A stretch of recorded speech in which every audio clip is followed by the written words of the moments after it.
नमस्ते, मैं आचार्य लक्ष्मी अय्यर, आचार्य एवं अध्यक्ष हिंदी विभाग, राजस्थान केंद्रीय विश्वविद्यालय में कार्यरत हूँ। आपके साथ कुछ अनुसंधान कार्य संबंधी जानकारी देना चाहती हूँ। वैसे तो दक्षिण भारत भाषाओं को हिंदी के साथ जोड़ के एक केंद्र की स्थापना, तुलनात्मक अध्ययन केंद्र की स्थापना उत्तर भारत में हो जाए तो राष्ट्रीय एकता अपने आप सिद्ध हो जाती है। आज मेरा विषय है सुदूर तेलुगु साहित्य में शतककार वेमन के बारे में मैं जानकारी देना चाहूंगी। उसके पहले तेलुगु भाषा की थोड़ी सी जानकारी दे दूं। तेलुगु भाषा आंध्र की सुमधुर भाषा, आज आंध्र एवं तेलंगाना की भाषा।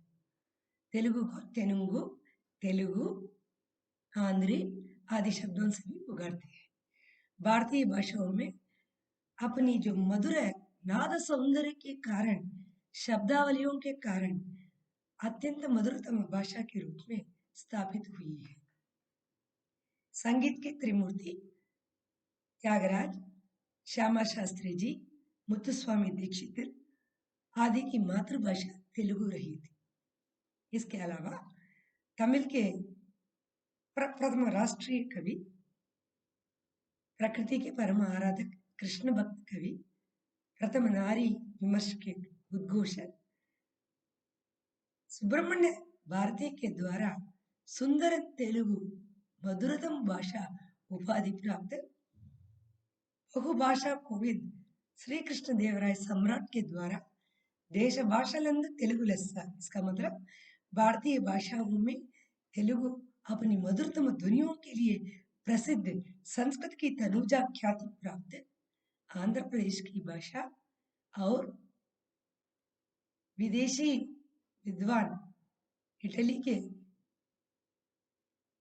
निकोला डांटे के द्वारा इटालियन ऑफ द ईस्ट के नाम से प्रसिद्धि पाकर तेलुगु भाषा आगे बढ़ी है। उस भाषा में प्रचलित 17वीं सदी के शतक साहित्यकार वेमना के बारे में, उनके पद्यों के बारे में, क्योंकि पद को पद्यमु बोलते हैं तेलुगु में, आज मैं जानकारी दे दूंगी। 17वीं सदी तेलुगु साहित्य में शतक साहित्य का विकास 17वीं सदी से हुआ है। शतक साहित्य किसे कहते हैं? 100 से ज्यादा जो नामावली या शब्दावलियों से भगवत अर्चना की जाती है, जैसे लक्ष्मी अष्टोत्तर, दुर्गा अष्टोत्तर, विष्णु अष्टोत्तर, 108 पदावली, नामावली, ये सब शतक साहित्य के अंतर्गत आते हैं। जैसे हिंदी में उसे सतसई परंपरा करने की परिपाटी रही। तेलुगु शतक साहित्यकार योगी वेमना अपनी रचनाओं के द्वारा अपने आप विशिष्ट है। उनके पदों को तेलुगु में पद्यमु कहते हैं, वेमन पद्यमुलु कहा जाता है। वेमन पद्यमुलु की क्या विशेषता है? प्रथम 3 पंक्तियों में सहजतम भाषा का प्रयोग करते वक्त एक उपमान, एक उपमेय का प्रयोग करके चौथी पंक्ति में मगुट नियम के साथ पद्य आगे बढ़ता है और 4 पंक्ति वाले पद्य में वेमना पूरे सामाजिक माहौल को समेटता है। ये वेमना की विशेषता है। फिर वेमना के पद्यों की कथा वस्तु क्या रही होगी? वेमना की कथा वस्तु मुख्यतः सामाजिक स्थितियां हैं, लोगों के स्वभाव है, समाज में प्रचलित अंधविश्वास है, अर्थहीन धार्मिक रूढ़ियां हैं, इन सबका सांगोपांग वर्णन मिलता है। वेमना एक निर्भीक साहस क्रांतिकारी कवि है, जिन्होंने उस समाज में प्रचलित धर्म के नाम पर, संप्रदाय के नाम पर अर्थहीन धार्मिक कुरीतियों को जड़ सहित उखाड़ कर फेंक दिया है। इसलिए उनकी तुलना कबीर से की जा सकती है। वेमना की भाषा सर्वोत्तम जनसुलभ भाषा है। शायद उस समय के पंडितों ने वेमना के बारे में सोचा तक नहीं।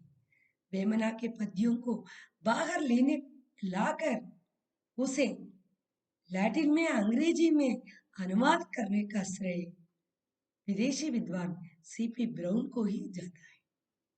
सीपी ब्राउन ने वहां काम करते करते वेमना के पद्यों को इकट्ठा करके संकलन निकालकर उसे अंग्रेजी में लैटिन में अनुवाद करके साहित्य जगत को वेमना का परिचय दिलाया। इसलिए वेमना को बाहर लाने का पूरा श्रेय सीपी ब्राउन महाशय को जाता है, जो मूलतः अंग्रेजी विद्वान रहे थे। हम वेमना की जानकारी लेंगे। वेमना एक सहज सिद्ध लोकरंजक कवि रहे। तेलुगु भाषा में उनके लिए योगी वेमना, लोक कवि वेमना, जनता कवि वेमना आदि नामों से वे प्रसिद्ध है। अब वेमना के 2-3 पद्यों के बारे में हम बात करेंगे। वेमना ने पूरे समाज में कोना कोना छुआ है, झांका है। अल्पों के स्वभाव, पंडितों के स्वभाव, जाति पाति व्यवस्थाएं और जाति के खिलाफ या मूढ़ विश्वासों के खिलाफ, अंधविश्वासों के खिलाफ, ब्राह्मणों द्वारा शोषित जनता का वर्णन और ब्राह्मणों की रीति रिवाजों के खिलाफ आवाज उठाई है। यही नहीं, वेमना की भक्ति भावना में शुद्ध प्रेम भक्ति भावना हमारे कबीर की तरह देखने को मिलता है। ఆత్మశుద్ధి లేని ఆచారమది ఏల భాండ శుద్ధి లేని పాకమేల చిత్తశుద్ధి లేని शिवपूजलेलरा विश्वदाभिराम विनरवेम कहते हैं। आत्मा की शुद्धि के बिना आचार का मतलब क्या है, संप्रदायों का मतलब क्या है। जैसे भगवान बना दे और गंदे बर्तन हो तो क्या फायदा है।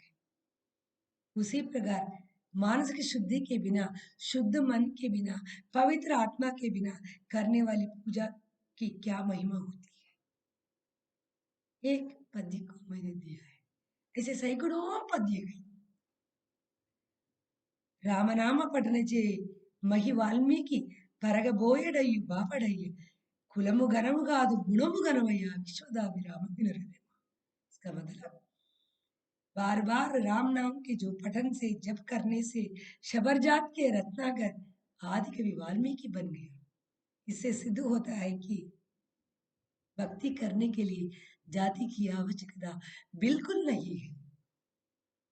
और वेमना ने सर्व सामाजिक एकता के लिए खूब प्रयास किया है। आज भी वो हमारे समाज में आधुनिक प्रासंगिकता का विषय बन गया है।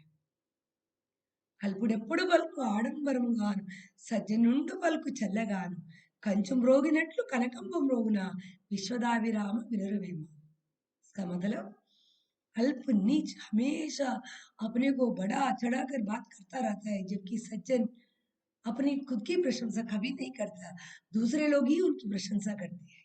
उसके लिए उपमान उपमेय के साथ किस तरह से उदाहरण देते हैं वेमना। कान से बर्तन नीचे गिराने से इतना बड़ा शब्द बड़ी बड़ी आवाज के साथ नीचे गिर जाता है, जबकि कनक से बने स्वर्ण वस्तु को नीचे गिरा हुआ तो आवाज के बिना वो वस्तु गिर जाती है। उसी प्रकार सज्जन अपने बारे में कुछ भी बोलता नहीं, दूसरे लोग उनकी प्रशंसा करते हैं उनकी, जबकि दुष्टों या नीच लोग अपने आप को खुद बड़ा समझते हैं। एक ही नहीं, कई पद्य है इसी तरह के। పిండములను తలచి పిల్ల కాకులను చేర్చి పితృదేవతలను తలపోసే पियतनिड काकी पितृदेवल एट्ला है। बहुत बड़ा व्यंग्य है ब्राह्मण समाज को लेकर। अन्न के पिंडों को पिंड प्रदान करने के रस्म लेकर कौवे को खिलाने वाले धार्मिक गधे ब्राह्मणों की ओर, मल को चखने वाला कौवा किस तरह से आपका पितृदेवता बन जाता है, बुद्धि से सोचो, कहते हैं वेमना। यही नहीं, कई ऐसे पद्य हैं। सामाजिक एकता के लिए लड़ाई करते करते वेमना को संघर्ष करना पड़ा। इस तरह वेमना, कबीर, तिरुवल्लुवर अपने समाज के समाजोद्धारक रहे गए। उनके साथ कबीर की तुलना करके उत्तर भारत में कई दक्षिण भारत के संतों की जो पीठ को स्थापित करने का परम आवश्यक आज की सरकार के लिए होता है।